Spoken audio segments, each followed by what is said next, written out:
Olá pessoal, sejam todos bem-vindos ao Livros e etc. Eu me chamo Leonardo Lisboa e dando continuidade ao nosso projeto de leitura lendo Olavo de Carvalho e o mínimo que você precisa saber para não ser um idiota, né? Infelizmente, e aqui é necessário fazer esse preâmbulo antes de iniciarmos efetivamente essa nossa aula, por conta de algumas atividades de ordem laboral, esse projeto e outros vídeos aqui no Livros e etc., produzidos por mim e pela minha esposa, tiveram um brevíssimo hiato. O último vídeo sobre o Olavo de Carvalho tem quase um mês, mas felizmente tanto eu quanto a minha esposa já estamos organizando novamente a nossa agenda de atividades laborais e iremos retornar às produções audiovisual aqui do YouTube, do Livros e etc. a todos vocês que gostam de nos acompanhar, né? Para quem não lembra, esse foi um projeto, melhor dizendo, esse é um projeto, pois está ainda a acontecer, que eu iniciei no começo de 2021 e a ideia principal e central é compartilhar com vocês as minhas reflexões, as minhas impressões de leitura desse livro do professor Olavo de Carvalho, que é considerado por muitos, inclusive pelo próprio professor Olavo, como sendo o seu livro de entrada, o seu livro de início a todos aqueles interessados em conhecer a sua forma de pensar. Afinal de contas, aqui nesse livro é uma reunião, é uma junção de centenas de artigos jornalísticos escritos pelo professor Olavo de Carvalho em mais de 2 décadas de produção intelectual, reunidos de maneira magnânima pelo Felipe Moura Brasil. Mas, findado esses avisos, e aqui, claro, concluindo os nossos avisos paroquiais, se você é novo no canal, por favor, considere se inscrever, ativar o sino para receber as notificações. Iremos retornar às nossas atividades com vídeos quase que diários aqui no Livros e etc. E se porventura você encontrar algum conteúdo que seja do seu interesse, por favor, considere compartilhar para que mais pessoas possam conhecer esse humilde espaço aqui onde tanto eu quanto a minha esposa compartilhamos as nossas aventuras por essa vida intelectual. Como sempre, também faço questão de deixar aqui na descrição a todos os interessados o link da versão da cópia física que pode ser adquirido por você na Amazon, caso seja do seu interesse acompanhar esse projeto, como também uma playlist com todos os vídeos antigos. Se não me falha a memória, esse já é o vídeo de número 26, portanto aí já temos aí um vasto conteúdo de 25 aulas antecessoras a essa que vocês verão hoje. Somando aí, fazendo aqui uma estimativa, acredito eu, já temos aí pelo menos umas 30 horas de conteúdo tão somente sobre o livro do professor Olavo de Carvalho, o mínimo que você precisa saber para não ser um idiota, né? Que ao contrário do que muitos pensam, isso não é um projeto de forma alguma para louvar ou endeusar a figura do professor Olavo de Carvalho, mas tão somente para jogar um olhar sério e crítico sobre a sua forma de pensar e sobre a sua escrita, ao contrário do que os detratores amam fazer na internet sobre o professor Olavo de Carvalho. Pois bem, findados os avisos paroquiais, vamos de fato aqui adentrar e iniciar a nossa aula de hoje, meus queridos e estimados alunos.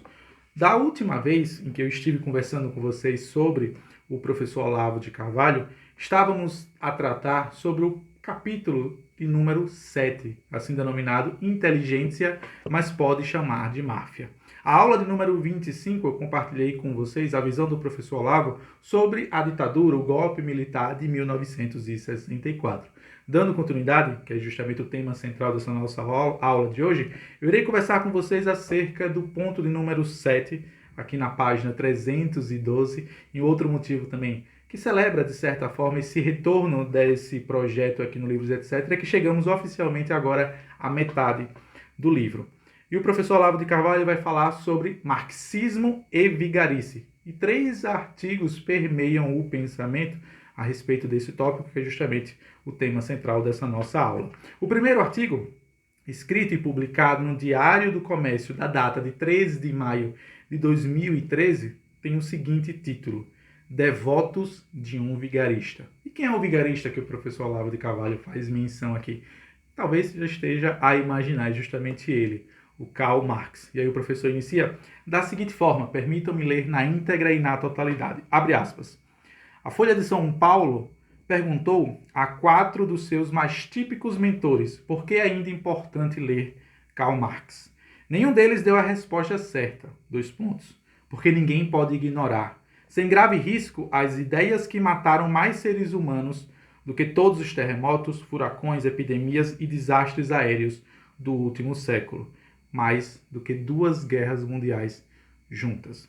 Essa resposta aqui do professor Olavo de Carvalho, fazendo menção a esses 4 típicos mentores ou professores, compartilhando o porquê da importância de ler Karl Marx, ela encontra consonância nesse outro livro aqui, que é um livro também a nível homérico, né, que é justamente esse aqui que eu tenho em mãos, o Livro Negro do Comunismo, que é um compilado, né, de vários estudos de inúmeros historiadores, mais de uma dúzia de historiadores europeus que se debruçaram sobre o período do comunismo, especialmente ali na primeira e na segunda metade do século XX. E se vocês me permitem, é óbvio, é humanamente impossível para mim compartilhar com vocês tudo o que aqui está presente nesse livro. Seria necessário um outro projeto no mesmo molde desse aqui que eu estou a fazer do Olavo de Carvalho. E levaríamos certamente alguns meses para finalizarmos a leitura desse livro aqui. Mas permitam-me ler para vocês aqui a 4ª capa, que já dá a entender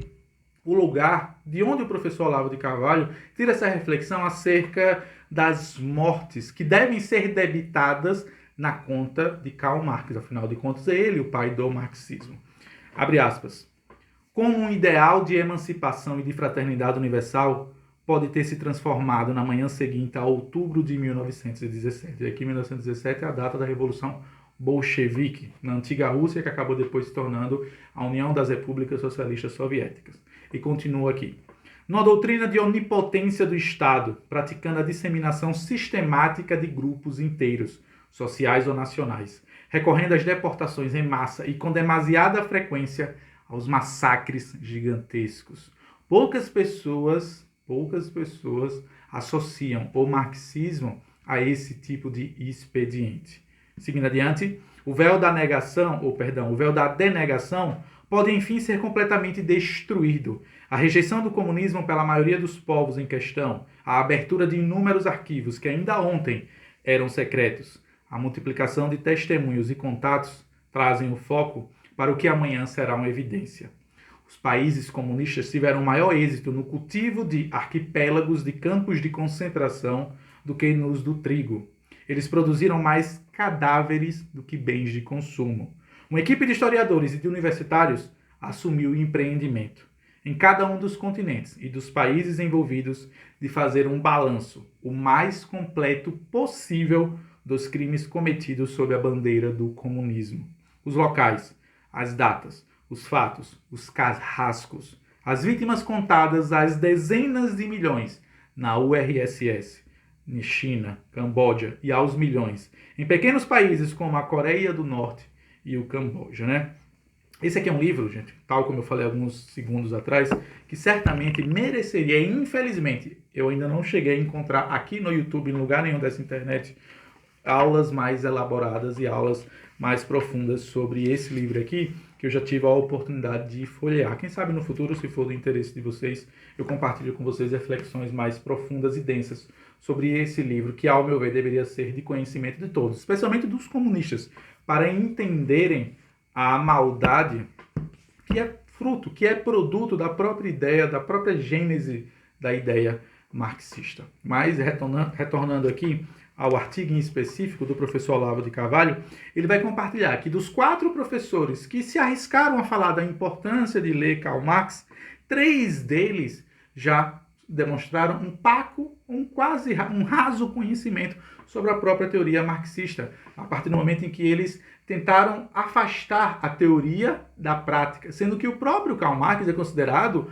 o pai do marxismo científico, que ao contrário do marxismo utópico, que ainda na época dele ainda já existia alguns pensadores proeminentes desse assim denominado socialismo utópico, o Marx e o Engels inauguram o socialismo científico, que ao contrário de ficar tão somente nas ideias, no campo das ideias ou no campo da teoria, pega essa teoria e transforma na prática, na denominada luta de classes, né?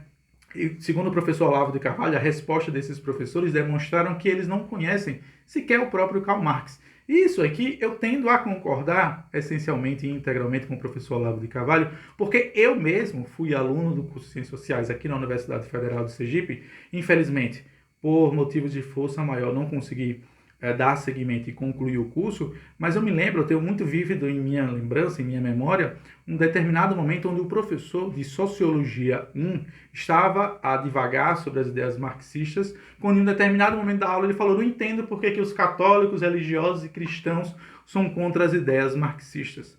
E naquele mesmo momento, ao professor divagar sobre esse assunto, na mesma hora acendeu uma lâmpada, uma lanterna dentro de mim. Falei: professor. E eu indaguei e questionei o professor perante os meus colegas. Falei: professor, é natural que os católicos, que os cristãos, que os protestantes, que toda e qualquer religião seja receosa para com as ideias marxistas, porque em todo lugar onde se instalou uma ditadura marxista ou ideias marxistas, um dos primeiros grupos a serem perseguidos foram justamente os grupos religiosos.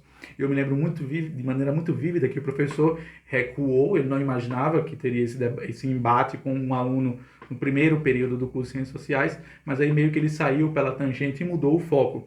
Por que eu digo esse ponto aqui? Apenas para atestar o que o professor Olavo de Carvalho está dizendo. Muitos são aqueles marxistas que não leram Marx, ou que não conhecem o Marx. E aqui, nesse ponto, eu acredito ser de extrema relevância que nós, aquelas pessoas que desejam contra-argumentar e contra-atacar as ideias marxistas, leiam na íntegra e na totalidade. Especialmente, para começar, é óbvio, o Manifesto do Partido Comunista, publicado em 1848, a pedido da Liga dos Comunistas de Paris, né? E aqui foi a feitura, claro, do Marx e do Engels, né? Eu acredito, e aqui é uma humilde opinião, não do professor Olavo de Carvalho necessariamente, que todos deveriam ler, todas aquelas pessoas interessadas em estudar, em conhecer minimamente política.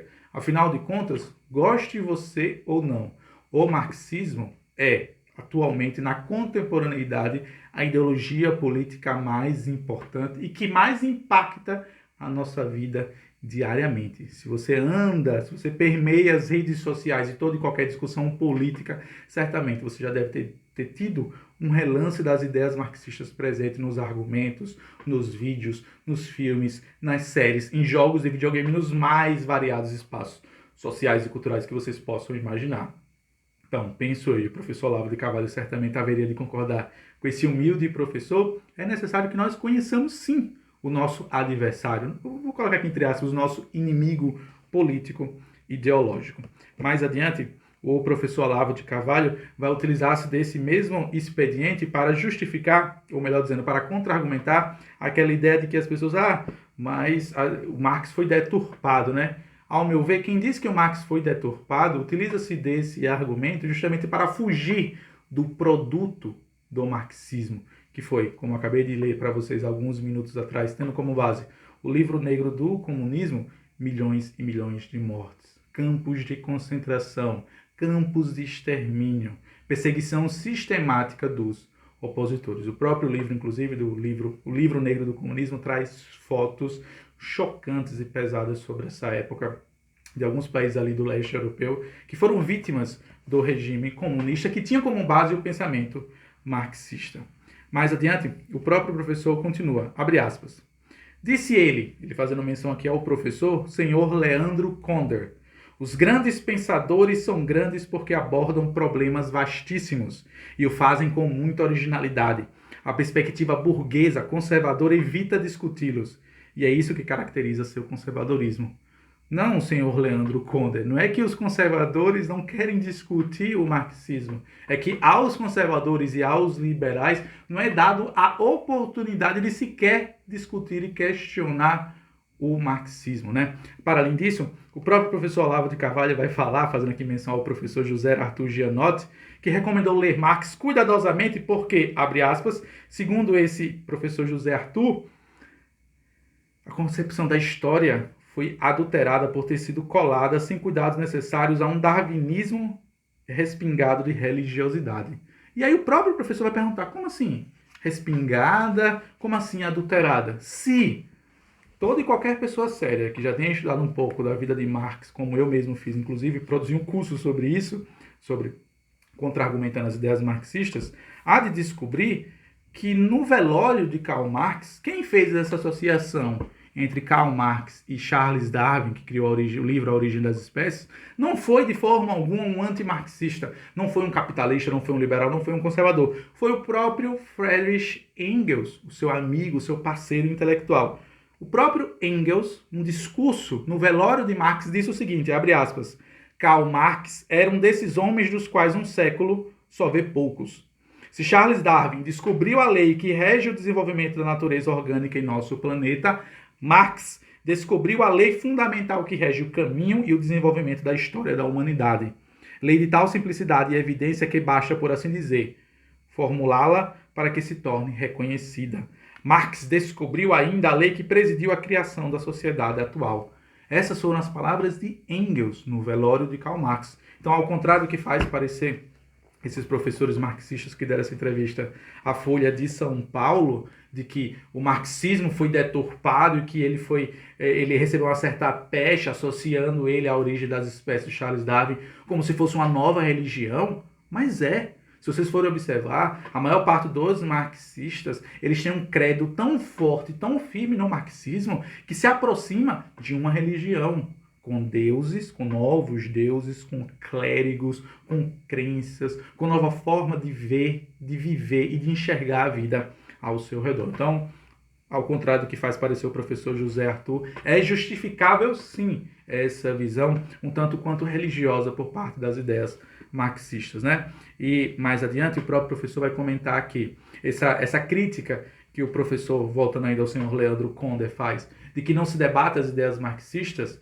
e aí o professor nos lembra que a iniciativa, ou melhor dizendo, o momento em que se tentou fazer isso, teve como base um dicionário crítico do pensamento da direita, em que 104 dessas criaturas ridículas, e aqui é claro o professor sempre utilizando palavras, adjetivos jocosos para se referir a seus adversários políticos, ideológicos, que foram professores universitários que receberam uma grana a peso de ouro em nosso país, em várias universidades ao redor do Brasil, para produzir esse dicionário crítico do pensamento da direita, onde você não encontrava autores de direita. Então, como diz o próprio professor Olavo de Carvalho, um dicionário crítico do pensamento da direita que não foi feito para professores de direita, mas sim para professores de esquerda, que acabaram não citando figuras como Leibniz, Russell, Vogelin, Mário Ferreira dos Santos, Roger Scruton, Thomas Sowell e outros tantos, que sequer foram citados no dicionário de pensamento crítico da direita, né? Então notem, como é que nós iremos debater a questão marxista tendo como base um livro, um diário crítico do pensamento da direita, que deixa a desejar, que deixa a passar em branco muitos autores verdadeiramente de direita, e que foi escrito por professores alinhados muito mais a uma política ideológica da esquerda. Então, percebem como existe uma certa dissonância cognitiva ao levantar essa questão do marxismo, especialmente falando aqui no ambiente acadêmico? E aí o professor Olavo de Carvalho continua de maneira brilhante e arguta como sempre, né? Mas Karl Marx, voltando aqui à figura central, o vigarista, né? Karl Marx, em verdade, pensou num único problema, a luta de classes. E aqui, não quero de forma alguma dizer que o professor Olavo de Carvalho está errado. Não é que o Karl Marx pensou tão somente na ideia da luta de classes. É certamente a luta de classes que permeia toda a sua filosofia econômica, filosófica e sociológica. Mas aqui, permitam-me fazer mais um grifo, ou melhor dizendo, mais um adendo, tendo como base esse livro aqui que eu tenho em mãos, Marx e De Gaulle, Vultos do século XX, o julgamento da história. Isso aqui foi uma coleção que eu adquiri num sebo aqui da cidade de Aracaju, inclusive fica a recomendação. É um livro interessantíssimo, pois traz relatos tanto positivos e negativos sobre figuras históricas do século passado. E sobre Marx, vejam o que foi dito sobre Marx por um sujeito de prenome Ernest Fischer. Abre aspas. Marx não é o descobridor das classes, e muito menos o inventor da luta de classe. Tito Livio, Maquiavel, Smith, Sismond, Thierry, Guizot, Thiers, Carlyle e muitos outros historiadores, economistas e sociólogos já sabiam de sua existência. Somente na Alemanha e na Áustria da Santa Aliança não se sabia coisa alguma de classes e de luta de classes. Aqui, a luta de classes equivalia a maquinações e intrigas e estrangeiros subversivos. Lembram? Vocês, meus queridos e estimados alunos, que isso aqui foi dito não por um antimarxista, não por um liberal, por um capitalista conservador, mas por Ernest Fischer. Quem foi esse sujeito? Presidente do Partido Comunista Austríaco. Então, ao contrário do que muitos possam pensar ou fazer parecer, Karl Marx não inventou a luta de classes. era um assunto que já era tratado por autores anteriores a ele. O que ele fez foi trazer um novo nome, trazer uma nova roupagem para essa teoria dos conflitos políticos e ideológicos que existiam no seio daquela determinada sociedade, né? E permear todas elas, claro, levando em direção ao objetivo final do socialismo, que era justamente o quê? A revolta do proletariado, ou assim denominada a revolta armada, né? E aí, em conclusão desse primeiro artigo, o próprio professor Olavo de Carvalho vai comentar que é necessário que você leia, mais uma vez, Karl Marx, especialmente, claro, o Manifesto do Partido Comunista, mas se possível for o Capital. E aqui, abro mais um parênteses para contar um pouco da minha experiência como docente do curso de Ciências Sociais. Eu mesmo tive a oportunidade de ler O Capital no primeiro período da faculdade e confesso a vocês que naquela época, quase uns 10 anos atrás, eu não sabia metade, não sabia 1% do que eu acredito que eu sei hoje, que ainda não é suficiente, que ainda é muito pouco. Mas naquela época eu já percebia uma certa incoerência nas palavras do Karl Marx, especialmente no livro O Capital, quando você lia uma página e 2 páginas depois, você percebia que o próprio Karl Marx ele desdizia aquilo que ele disse anteriormente. Tá? É óbvio, não é o tema central dessa nossa aula, mas quem sabe em um futuro longínquo, se Deus assim nos permitir, se for do interesse de vocês, acredito que seria interessantíssimo uma leitura crítica sobre o Capital, né? E o que é pior de tudo isso é que o marxismo ele é revestido de uma tal de ética, uma ética muito humanista e humanizada, mas que, na verdade, é uma ética assassina e totalitária, que tem como objetivo final perseguir justamente os discordantes, né? E aí o professor conclui da seguinte forma. Em matéria de ética, então, o tratamento que Marx dá ao problema da felicidade humana é o decerto mais besta, o mais grosseiro de todos os tempos. Tomemos o dinheiro da burguesia e todos serão felizes, né? E aqui conclui esse primeiro artigo, meus queridos e estimados alunos. Vamos imaginar que de fato acontecesse esse expediente proclamado por Karl Marx e por outros tantos marxistas. Vamos supor que peguemos da noite para o dia, em questão de minutos e segundos, toda a fortuna do mundo e dividíssemos igualmente pela quantidade de pessoas que residem no globo terrestre. O que aconteceria, meus queridos e estimados alunos, minutos depois que toda essa fortuna fosse dividida igualmente? Acredito eu que não precisa ser muito inteligente, não precisa pensar muito além dos problemas econômicos para perceber que, como nós, eu, você que me assiste e todos os outros, somos seres distintos, diferentes uns dos outros, porque carregamos a fagulha do divino que nos dá qualidades e defeitos, sonhos distintos uns dos outros, alguns indivíduos, minutos após terem recebido o seu quinhão, a sua parte da fortuna do mundo, conseguiriam certamente multiplicar esse dinheiro ao ofertar, ao fornecer produtos para as pessoas próximas a eles. Outras pessoas, em questão de minutos, quiçá segundos, perderiam o seu próprio rendimento. Ao contrário do que faz parecer, segundo o próprio professor Olavo de Carvalho, esse expediente de que bastaríamos tomarmos o dinheiro da burguesia, distribuí-los igualmente entre os proletários para que resolvêssemos todo o problema do mundo, né? Para quem quiser entender um pouco mais sobre essa questão mais voltada à economia, recomendo aqui um livro do Ludwig von Mises, de prenome, né? O Cálculo Econômico em uma Comunidade Socialista, que é esse livro aqui que eu tenho em mãos, livro escrito pelo professor Ludwig von Mises na primeira metade do século XX, onde ele se debruçou tão somente sobre essa questão. Esse livro, inclusive, é tema, e foi tema, de uma das aulas do meu curso de Introdução ao Liberalismo que eu lancei no ano passado. Caso vocês tenham interesse em se aprofundar um pouco mais sobre esse assunto, vou fazer questão de deixar aqui na descrição o link da Hotmart. E assim, seguimos adiante, meus queridos e estimados alunos, para os próximos 2 artigos, que são menores, mas ao meu ver são tão relevantes quanto esse primeiro. Dando continuidade a essa nossa aula de hoje, meus queridos e estimados alunos, agora comentando com vocês a respeito do segundo artigo de prenome O Plano e o Fato, publicado no Diário do Comércio de 11 de março de 2003, ou seja, na mesma época do primeiro artigo que eu li para vocês, que eu compartilhei com vocês alguns minutos atrás, o professor inicia ainda batendo na mesma tecla do Dicionário Crítico do Pensamento da Direita. E por que o professor comenta sobre esse ponto mais uma vez, que acredito eu ser de extrema importância e relevância para entendermos o combate intelectual, o combate das ideias que vivemos, que vivíamos já naquela época, em 2013, que vivemos até os dias atuais. Quando há de se falar sobre direita, conservadorismo e liberalismo, o que se existe no debate público, isso aqui não é palavras do professor Olavo de Carvalho, isso aqui é um adendo meu, é tão somente uma caricatura.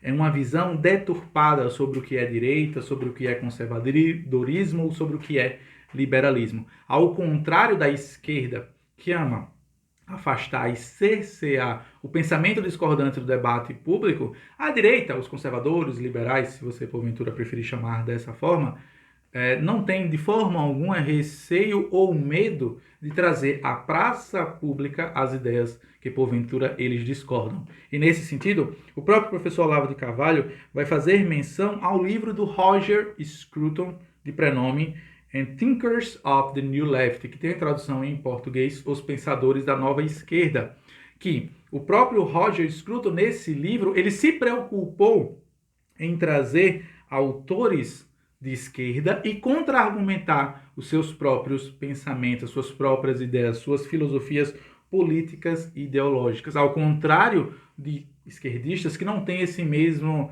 expediente, não têm esse mesmo costume ou hábito de debater em público com liberais e conservadores. Eu mesmo teria aqui a oportunidade, se fosse o caso, de compartilhar com vocês inúmeras das situações, inúmeras das minhas vivências acadêmicas na universidade, apenas para atestar esse ponto aqui apresentado a nós pelo professor Olavo de Carvalho, de que os esquerdistas e que os marxistas nunca se debruçaram de maneira fidedigna, de maneira verdadeira e real a respeito sobre as ideias, por exemplo, de autores como Raymond Aron, Bombavec, Karl Menger, Popper, Hayek, von Mises, Hofbauer, Roger Scruton e outros tantos pensadores liberais e conservadores, né? Por quê? Porque o marxismo, esse marxismo, para ser mais exato, o universitário, diz o professor Olavo de Carvalho, vive e prospera de ignorar a cultura universal das ideias e sonegá-las aos estudantes. E aqui mais uma vez, trazendo experiências da minha própria vida acadêmica na universidade quando aluno do curso de Ciências Sociais, né? Eu tenho até hoje, certamente aqui nos meus papéis aqui, a ementa do curso de Sociologia e do Política, especialmente Sociologia 1 e Política 1, e eu poderia até compartilhar com vocês em um momento futuro, e vocês verão, e vocês irão atestar por A mais B, por 1 mais 1, que são 2, que os autores ali presentes, recomendados, leitura básica, bibliografia básica recomendada aos alunos do curso de Ciências Sociais aqui da Universidade Federal de Sergipe, coincidentemente, ou não, entre aspas, todos eles seguem a linha marxista, seguem a teoria marxista, ou seja, um curso de Ciências Sociais acaba por formar, seguindo esse mesmo expediente que irá se repetir nas disciplinas inconsequentes, é óbvio, um cientista social muito mais conectado às ideias de esquerda, ou seja, a esse sonegamento de ideias destoantes. E aí o professor continua. Ao mesmo tempo, infunde neles a impressão sedutora e enganosa de que, por terem lido os autores aprovados pelo partido, são muito cultos, são muito cultos. Trata-se da forma mais extrema e radical da incultura organizada, da ignorância obrigatória, da burrice prepotente e intolerante, né? Ou seja, as pessoas, segundo o professor Olavo de Carvalho, esses indivíduos acadêmicos, intelectuais, eles se retroalimentam numa espécie de, você lê isso aqui, compartilha comigo, a gente passa essa leitura mais adiante. E aqui, não vou citar o nome desse meu amigo, porque é um amigo meu que tem mais de décadas de amizade. Esse meu amigo, ele fazia geografia, ele fazia ecologia na Universidade Federal de Sergipe e depois acabou mudando de curso para o curso de geografia. E assim, foi perceptível, não tão somente por mim, como pelos outros amigos incomuns desse meu queridíssimo amigo, a mudança de mentalidade, a mudança de intelectualidade desse meu amigo, que quando cursava ecologia, não se preocupava de forma alguma em defender de maneira aguerrida e virulenta ideais marxistas. Foi tão somente após mudar de curso, não demorou muito tempo não, bastou tão somente um semestre para esse meu amigo, que viveu e vive comigo até hoje, próximo aqui à minha família, mudar totalmente a forma de pensar e se valer de argumentos e de uma certa, com perdão da palavra, de uns certos argumentos manjados e argumentos que não fogem muito do senso comum marxista, né? Na última vez que tivemos a oportunidade de discutirmos política, ele parecia que ao apresentar um autor, por exemplo, de prenome Bauman, o Zygmunt Bauman, a tal da democracia líquida, como se ele estivesse apresentando algo novo, quando para mim por exemplo, que cursei Ciências Sociais há quase uma década atrás, já era do meu conhecimento. E o próprio Zygmunt Bauman é um autor muito queridinho, não tão somente das áreas das ciências sociais, como também da área da educação, que é essa, em definitiva, a minha área de expertise. Ou seja, eles se retroalimentam nesse processo de recomendar sempre os mesmos livros e sempre os mesmos autores e ignorando e sonegando o outro lado. Quantos não são os professores marxistas, socialistas, que desconhecem o cálculo econômico em uma comunidade socialista, desconhecem as 6 lições do Ludwig von Mises, desconhecem, por exemplo, os erros fatais do socialismo do Friedrich August Hayek, vencedor do Prêmio Nobel de Economia, e desconhece outros tantos livros que justamente têm como objetivo criticar as suas ideias. Ao contrário da esquerda, a direita tem uma certa característica de, pelo bem ou pelo mal, numa proporção maior ou menor, a depender, claro, do intelectual ou do estudioso, de pelo menos se debruçar, nem que seja durante uma parte da sua vida intelectual, a conhecer as ideias marxistas. E isso nos dá, modéstia à parte, uma certa vantagem diante do embate público, perante em praça pública, né? Aqui, mais uma vez, é necessário trazer a vocês experiências reais, né? Eu mesmo já tive a oportunidade de debater publicamente com figuras históricas da esquerda aqui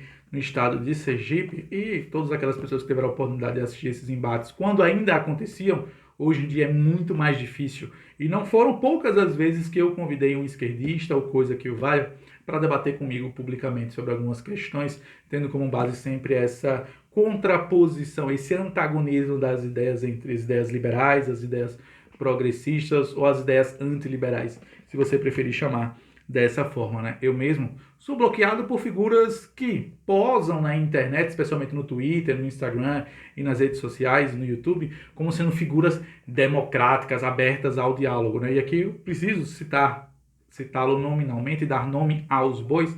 Aqui faço menção ao Jones Manuel, né? Um marxista que ganha certa relevância dentro do debate marxista, mas que nas minhas únicas 2 interações com esse indivíduo, tanto no Twitter quanto no Instagram, ao questioná-lo, ao indagá-lo acerca das suas reflexões, do seu pensamento marxista, acabei levando um bloco sumário, sem a oportunidade de sequer ter respondido o meu questionamento, né? Inclusive, se vocês quiserem ver um vídeo onde eu fiz questão de refutar o Jones Manuel, quando ele se deu a falar sobre a Escola Austríaca de Economia, vou fazer questão de deixar aqui na descrição desse vídeo. O Jones Manuel, ao falar sobre economia liberal, sobre a economia da escola austríaca, perdão da palavra, errou e muito, por quilômetros e quilômetros de distância.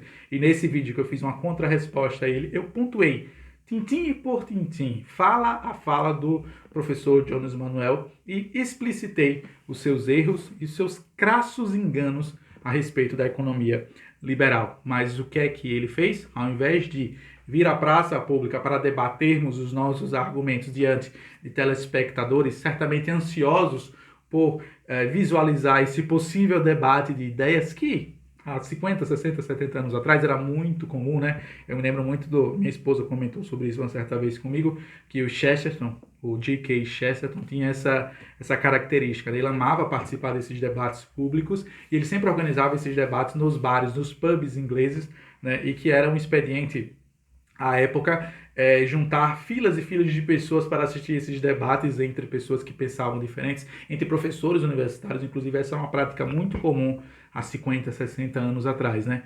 Professores universitários que promoviam debates públicos e abertos sobre ideias antagonistas, né? E a minha esposa, uma certa vez comentando sobre o G.K. Chesterton, comentava que era muito comum, após um debate de ideias, o G.K. Chesterton acabava por, entre aspas, destruir o seu inimigo, né, político e ideológico, claro, no sentido dos argumentos, e logo depois ele sentava-se, minutos depois, para beber uma cerveja escura com o mesmo indivíduo cuja qual ele havia acabado de enfrentar ideologicamente no campo das ideias. Infelizmente, esse tipo de expediente não acontece hoje em dia, pois a esquerda foge do debate como o diabo foge da cruz, foge do debate como um vampiro foge de uma estaca de prata, uma estaca de madeira, né? O que infelizmente acaba justamente dificultando o bom andamento e desenvolvimento das ideias, né? Por isso eu sempre digo isso. Já falei sobre isso lá na minha rede social e falo aqui novamente nesse vídeo, e já falei isso algumas outras vezes, né?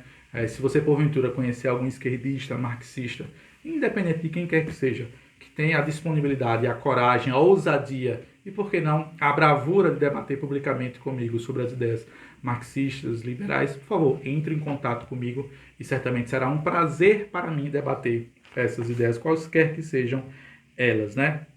Pois a esquerda ela se habituou a utilizar-se de que expediente? Não mais atacar as ideias, pois o esquerdista em si, poucos são aqueles, poucos, não estou dizendo que não existe, até deve existir certamente alguns, eu desconheço até o momento, que leu alguma coisa sobre as ideias da direita, liberais, conservadoras, mas a maior parte deles passa a atacar e vilipendiar o mensageiro ao invés da mensagem.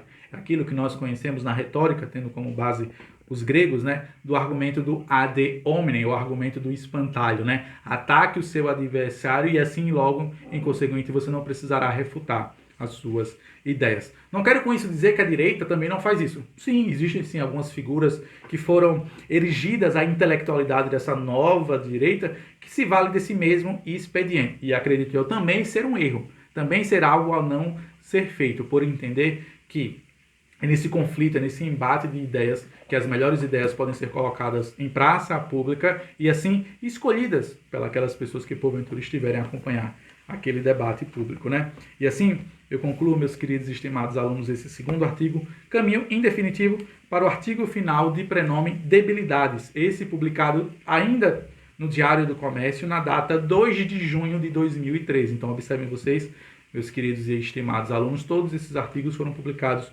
no mesmo ano, em 2013, ou seja, estamos aí há quase 9 anos da escrita e do compartilhamento desse pensamento do professor Olavo de Carvalho nessa revista assim denominada Diário do Comércio.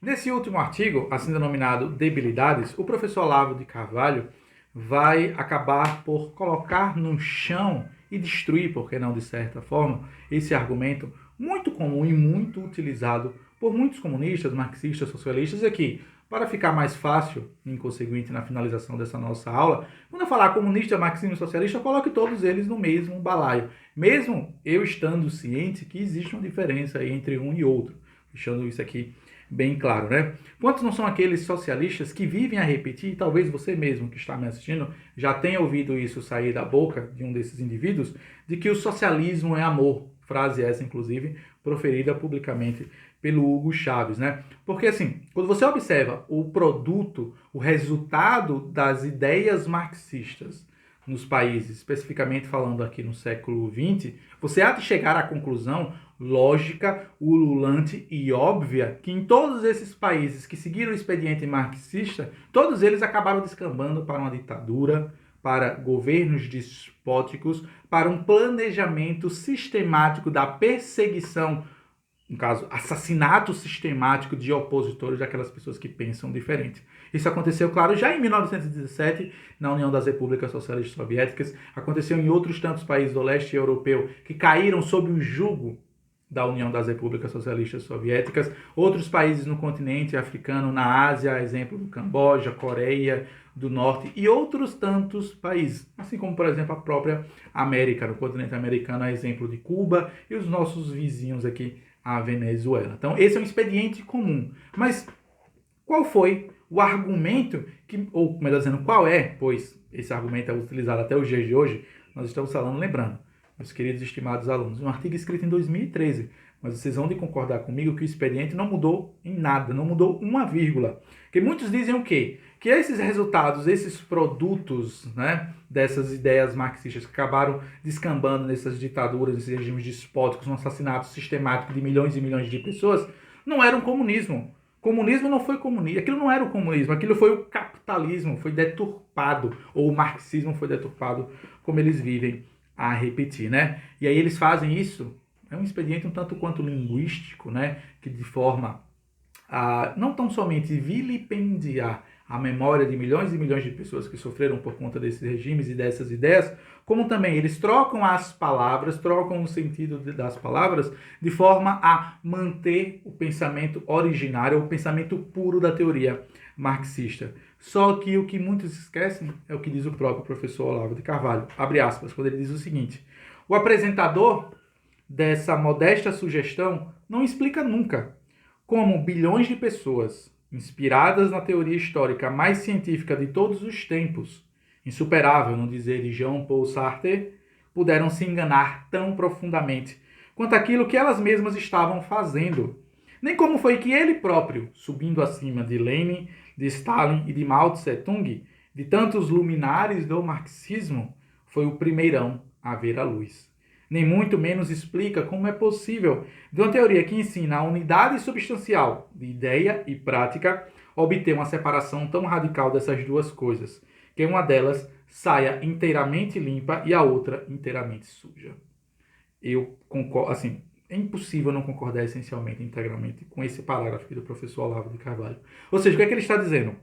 Em brevíssimas palavras e fazendo aqui uma concatenação dessas ideias. Que é muito fácil você ser comunista e marxista hoje, porque você joga no lixo todos aqueles erros que foram praticados e colocados à prova, à risca e fogo por marxistas, especialmente aqui falando do século passado. Você joga tudo isso no lixo, na lata do lixo, e mantém as ideias marxistas como se elas fossem puras. E se coloca você como sendo o novo luminar do marxismo, que não tão somente entendeu você verdadeiramente o marxismo, como que, se for dado a você a oportunidade, você conseguirá colocar em prática as ideias marxistas. É ou não é, com o perdão da palavra, o pecado da soberba, de você achar que está acima e à frente de Lenin, Stalin, Mao Tse-tung, Marx, Trotsky, Kim Jong-il, o próprio Fidel Castro, Hugo Chávez e outros tantos marxistas e socialistas que passaram e que alguns ainda estão a viver em nossa contemporaneidade, né? E esse argumento de que isso não foi marxismo não, a culpa é do capitalismo, né? Quer dizer, se o marxismo científico, se o socialismo científico, né, une justamente a teoria com a prática, e a prática desses regimes marxistas se deu de forma virulenta, de forma aguerrida, de forma combativa. E não de maneira inocente, pois o marxismo, o socialismo defendido por Marx e Engels, já é violento desde o seu princípio, desde a sua gênese, desde o seu início. Ao contrário do que disse Hugo Chávez, por exemplo, o socialismo é amor. Não, não é. Socialismo é guerra. Socialismo é perseguição sistemática dos discordantes, ao contrário do que muitas pessoas hoje defendem de maneira pública, ou melhor dizendo, nas redes sociais, em praça pública. Não, o socialismo é amor, nós queremos cuidar dos menos favorecidos. E aí, mais uma vez, apenas para vocês entenderem a relevância de ler Karl Marx para contra-argumentar e contra-atacar essas ideias. O próprio Marx e Engels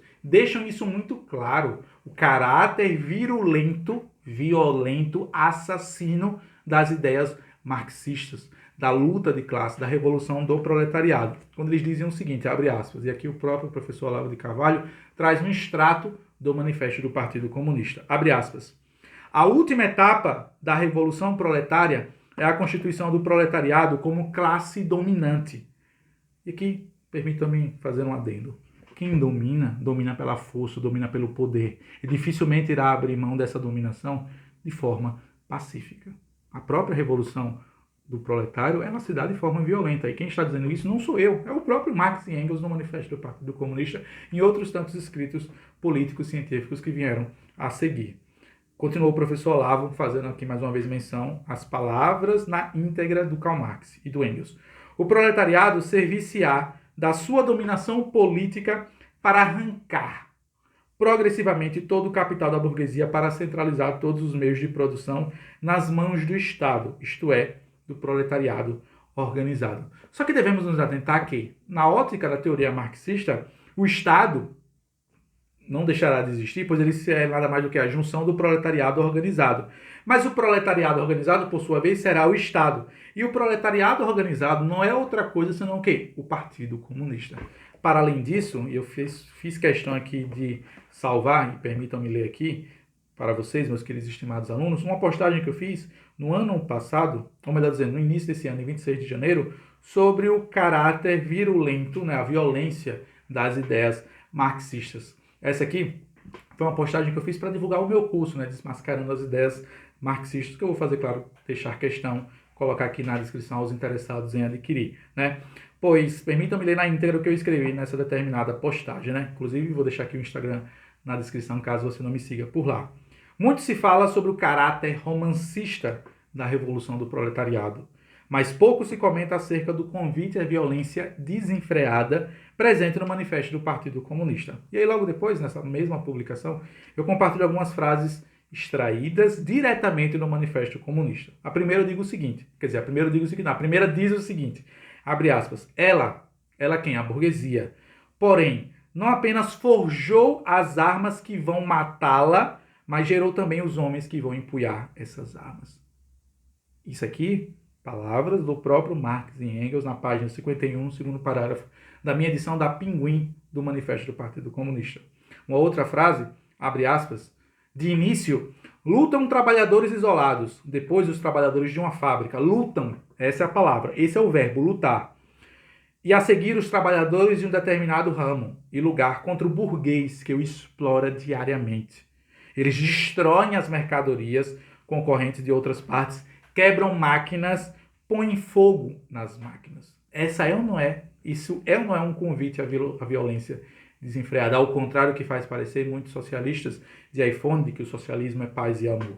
Calma, que tem outras passagens no próprio Manifesto do Partido Comunista.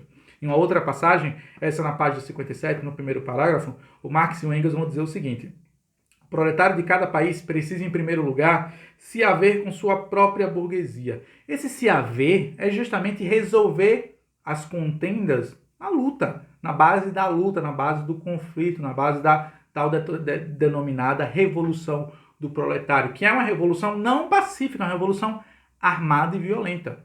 Seguindo adiante, acompanhamos a guerra civil mais ou menos oculta no interior da sociedade existente, que é a tal da luta de classes, até o ponto em que ela irrompe em franca revolução. E com a queda violenta da burguesia, o proletariado estabelece então a sua dominação. Perceberam? Permitam-me ler novamente aqui, para vocês compreenderem melhor, meus queridos e estimados alunos, o ponto central desse artigo aqui do professor Olavo de Carvalho, que vem justamente a destronar esse argumento, mais uma vez, de que o socialismo é amor, como dizia Hugo Chávez. A queda violenta da burguesia, o proletariado estabelece então sua dominação. E por último, e não menos importante, temos aqui mais dois argumentos, ou melhor dizendo, duas frases, dois extratos retirados diretamente do Manifesto do Partido Comunista, abre aspas, os comunistas repudiam todo e qualquer ocultamento de suas posições e intenções. Eles declaram abertamente que seus propósitos só podem ser alcançados mediante a derrubada pela força de toda a ordem social até hoje reinante. Esse extrato encontra-se na página 83, no último parágrafo. E por último, e não menos importante, claro, a frase que acaba, de certa forma, findando o Manifesto do Partido Comunista. Essa, acredito eu, será mais famosa, quando Marx e Engels encerram dizendo o seguinte, que as classes dominantes tremam ante a Revolução Comunista.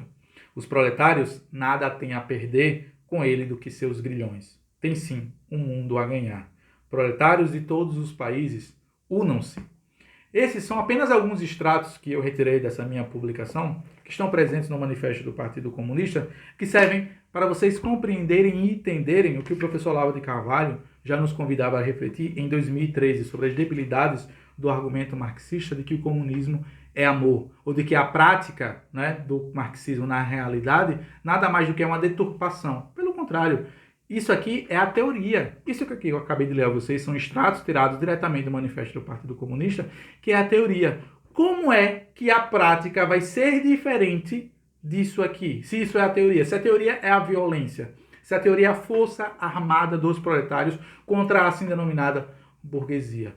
Como é que há de se esperar que o produto de uma teoria revolucionária violenta seja paz e amor? Me desculpe.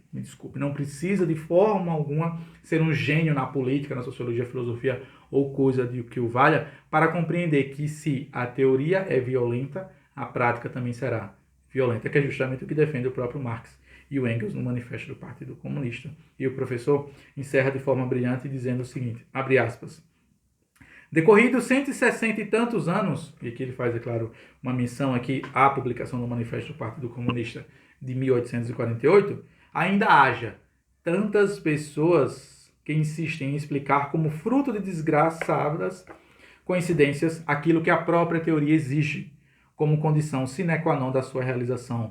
É, de certo, uma das provas mais contundentes de uma debilidade intelectual que não deixa de refletir, talvez, alguma debilidade de caráter. E assim, o professor encerra esse artigo falando sobre marxismo e vigarice.